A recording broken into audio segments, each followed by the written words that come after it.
창세기 6장부터 9장까지는 노아의 시대에서 전체 구속으로 확산된 인류의 죄악과 그로 인한 하나님의 심판이 담겨 있습니다. 이번 강의에서는 6장 1절부터 8절까지의 내용을 토대로 하나님의 심판의 서론이 되는 부분을 함께 살펴보도록 하겠습니다. 특별히 본문 안에는 해석하기 어려운 단어들이 몇몇 등장하고 있는데, 이로 인해서 학식 있고 경건한 학자들 사이에서도 다양한 견해가 존재하는 원인이 되고 있습니다. 먼저 1절에서는 딸이라는 단어가 성경에서 처음으로 등장하고 있습니다. 첫 여자였던 하와는 아담의 갈빗대로 창조하셨습니다. 아담과 하와는 자신들을 통해 아들뿐만 아니라 딸들이 태어났을 때 참으로 놀라워하지 않았을까 생각됩니다. 아담과 하와 이후 대를 이어 남자와 여자가 태어났고 점점 더 사람이 땅에 번성하기 시작했습니다. 2절에서는 하나님의 아들들이라는 표현이 등장합니다. 그런데 그들이 사람의 딸들의 아름다움을 보고 자기들이 좋아하는 모든 여자를 아내로 삼았다고 기록하고 있습니다. 하나님의 아들들이라는 표현은 크게 세 가지로 학자들은 해석하고 있습니다. 첫 번째는 천사들로 보는 견해입니다. 초대 교부들을 비롯해 현대 여러 학자들도 이 견해를 따르고 있습니다. 그러나 가능성이 열려 있을지라도 여전히 생물학적인 난점이 있습니다. 두 번째는 왕과 같은 권력 집단으로 보는 해석입니다. 고대 근동의 여러 문헌들을 토대로 해석하는 견해입니다. 다만 왕들의 집단을 하나님의 아들들로 보는 근거는 희박한 약점이 있다고 합니다. 세 번째는 경건한 셋의 후손들로 보는 견해로서 이 또한 초대 교부들을 비롯하여 현대의 많은 학자들에게 지지되는 해석입니다. 그러나 이 또한 셋의 후손 전체를 집단적으로 하나님의 아들들로 보는 근거가 희박하다는 약점이 있습니다.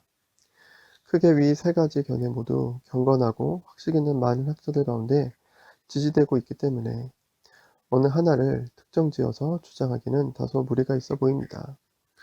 다만 분명한 것은 문맥상 하나님의 아들들이 하나님 보시기에 옳지 않은 행동을 저질렀음을 보게 되는 것입니다.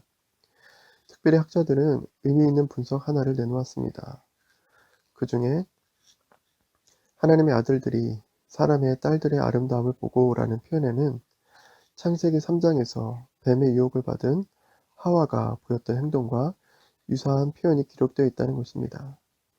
곧 선악을 알게 하는 나무의 열매를 보며 죄 짓기 전의 행동을 묘사할 때의 표현과 같은 문구로 쓰여져 있음을 주목할 필요가 있어 보입니다.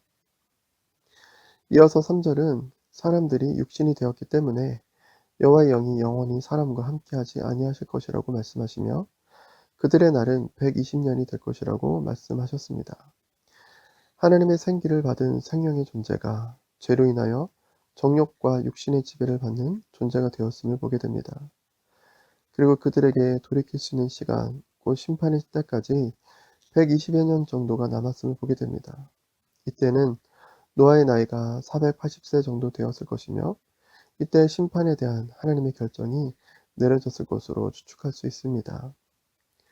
4절에서는 또 다른 해석상의 어려움을 초래하는 단어들이 등장하는데 그것은 네피림, 용사와 같은 단어들입니다. 당시에 땅에는 네피림이 있었습니다. 근데 그 네피림은 원어적인 의미로 떨어진 자들을 의미합니다. 그러나 헬라어 구약 성경인 70인역에서는 기간테스, 곧 거인들로 번역해 놓았습니다. 또한 용사들이 있었는데 이들은 하나님의 아들들이 사람의 딸들과의 성적인 결합으로 태어난 자식들로 묘사해 놓았음을 보게 됩니다. 더욱이 이들은 용사라 불리며 고대의 명성이 있는 사람들이었다고 기록해 놓았습니다.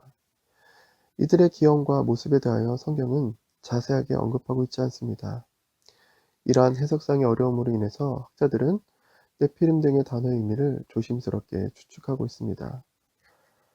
그 정확한 기형과 모습이 무엇인지 현재로서는 모든 것을 세세하게 알 수 없지만 성경은 그러한 네피림들의 인류의 제약된 상황과 연결되어 있음을 암시하고 있는 것으로 보입니다. 이어서 5절부터 7절까지는 대홍수라는 하나님의 심판이 임하기 전 인류의 죄악의 넓이와 깊이가 어떠했는지를 보여주고 있습니다. 곧 하나님 보시기에 사람의 죄악이 세상에 가득하였고 그 죄악의 깊이는 마음으로 생각하는 모든 계획이 항상 악할 정도였다고 기록해주고 있습니다. 이러한 상황으로 인해서 하나님께서는 땅 위에 사람 지으셨음을 한탄하시며 마음에 근심하셨다고 말씀하셨습니다. 한탄하셨다는 표현은 원어적으로 나함으로써 노아라는 이름에 쓰인 단어와 같은 어근으로 번역되어 있습니다. 그 뜻은 다양하게 번역될 수 있는데 본문에서는 마음 깊이 슬퍼하시다, 비통해 하시다, 애통해 하시다 등의 표현으로 번역될 수 있을 것입니다. 곧 하나님께서는 창조하셨던 사람들이 죄악으로 치닫는 모습을 보시며 마음 깊이 슬퍼하시고 참 비통해 하셨던 것입니다. 그리고 심판을 명하셨습니다. 내가 창조한 사람을 내가 지면에서 쓸어버리되 사람으로부터 가축과 기는 것과 공중의 새까지 그리하리니 이는 내가 그것들을 지었음을 한탄함이니라 라고 말씀하셨습니다. 아담 이후 노아 시대까지 많은 시간이 흐르면서 인간의 죄악됨은 그 폭과 깊이에서 심판의 선을 넘어가고 있었던 것입니다. 그러나 하나님은 진노 중에서도 긍휼을 잊지 않으시고 노아에게 은혜를 베푸시고 그를 통해 새 역사를 이루어 가실 준비를 하셨습니다. 위의 본문을 통해 우리는 인간의 죄악의 깊이와 그 폭이 하나님의 심판에 선을 넘어가게 되었음을 보게 됩니다. 오래 참으시며 기다려 주셨던 하나님의 은혜를 멸시한 인류는 결국 심판을 받지 않을 수 없었던 것입니다. 여기서 우리는 하나님의 어미하심과 인자하심을 보게 됩니다. 그러나 이러한 대홍수 심판 앞에 우리의 마음은 겸손히 우리의 죄악된 삶을 뒤돌아보기보단 이러한 홍수의 존재 유무에 더 집중하고 하나님의 심판을 가혹하다 몰아세우려는 모습이 있음을 보게 됩니다.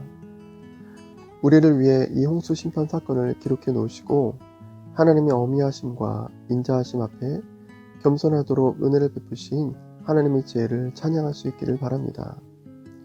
그리고 무엇보다 다시는 겸손의 언어와 피조물된 존재로서의 언어가 회복되므로 심판의 부당함을 항변하는 자가 아니라 심판 앞에 겸손히 우리의 나를 돌아볼 수 있는 지혜가 우리 가운데 있기를 주님의 이름으로 축복합니다.